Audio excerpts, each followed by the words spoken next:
A woodcutter lived at the edge of a great forest with his wife. They had only one child, a 3-year-old daughter. They were so poor they could not afford their daily bread and had no idea how to feed her.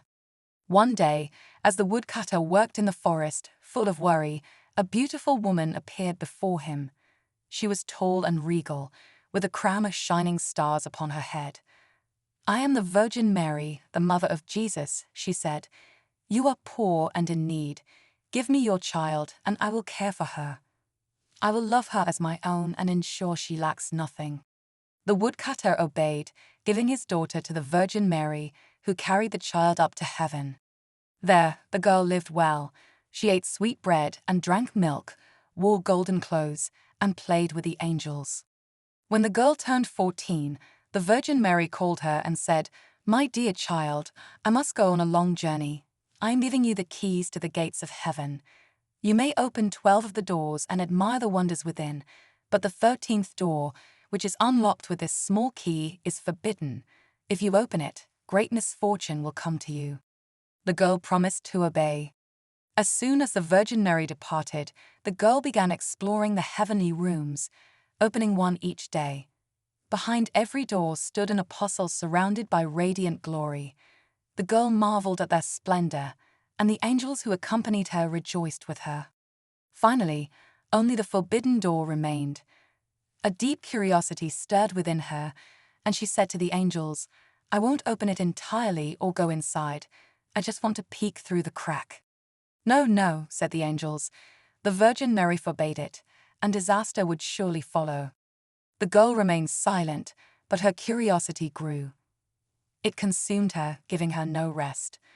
One moment, when the angels were all away, she thought, "Now that I'm alone, I can take a look." She took the small key, inserted it into the lock, and turned it. The door swung open, and inside she saw the Holy Trinity seated amidst blazing fire and dazzling light. Awestruck, she stood motionless, gazing at the splendor. Then she reached out and touched the radiant light with her finger. Immediately, her finger turned to gold. Terrified, she slammed the door shut and ran away. Her heart pounded, and she couldn't calm herself. The golden stain on her finger would not come off, no matter how hard she scrubbed. Soon after, the Virgin Mary returned from her journey. She summoned the girl and asked for the keys to heaven. When the girl handed back the keyring, the Virgin Mary looked into her eyes and asked, "Did you open the 13th door?" "No," the girl replied. The Virgin Mary placed her hand over the girl's heart and felt it racing. She knew the girl had disobeyed. "Are you sure you didn't open the door?"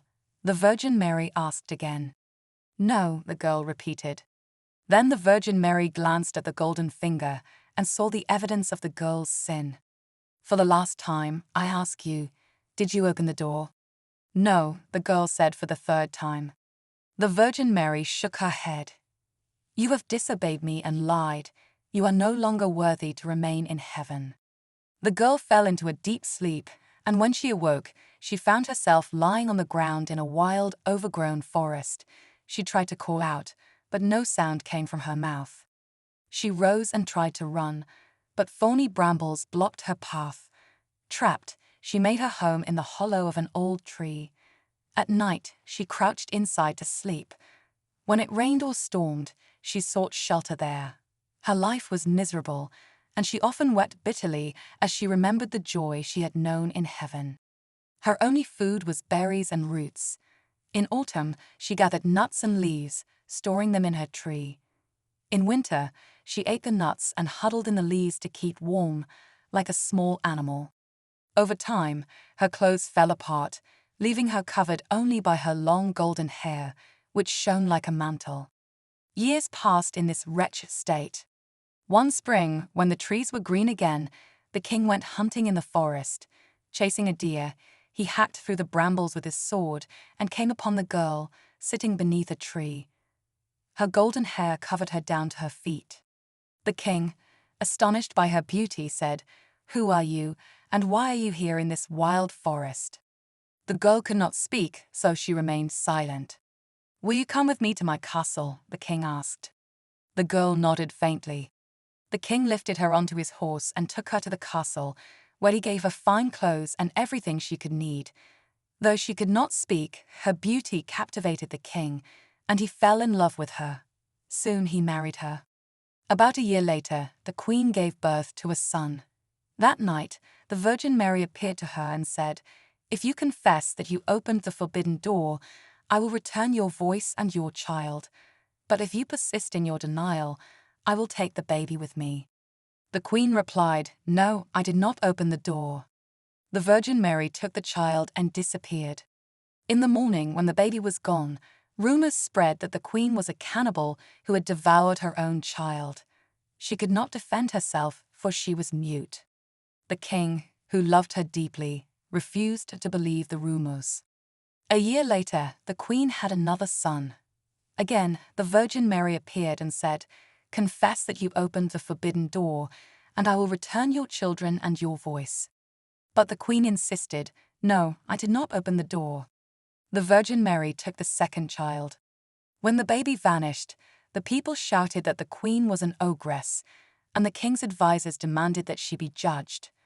The king, still in love, defended her and forbade anyone from speaking ill of her. The next year, the queen gave birth to a daughter. For the third time, the Virgin Mary appeared and took the queen to heaven, where she showed her children playing joyfully. The Virgin said, "If you confess your sin, I will return your children to you." But the queen stubbornly denied it again. The Virgin Mary sent her back to earth, taking the daughter with her. When the people learned of the third disappearance, they demanded justice. The queen was sentenced to burn at the stake. Bound to the pyre as the flames rose around her, the queen's pride finally melted away. She repented and cried out, "Yes, Mary, I opened the door." Immediately, rain poured from heaven, extinguishing the flames. A radiant light shone down, and the Virgin Mary appeared, holding the queen's 3 children. "Those who repent of their sins and confess will be forgiven," said the Virgin. She gave the children to their mother, restored her voice, and blessed her with joy and happiness for the rest of her days.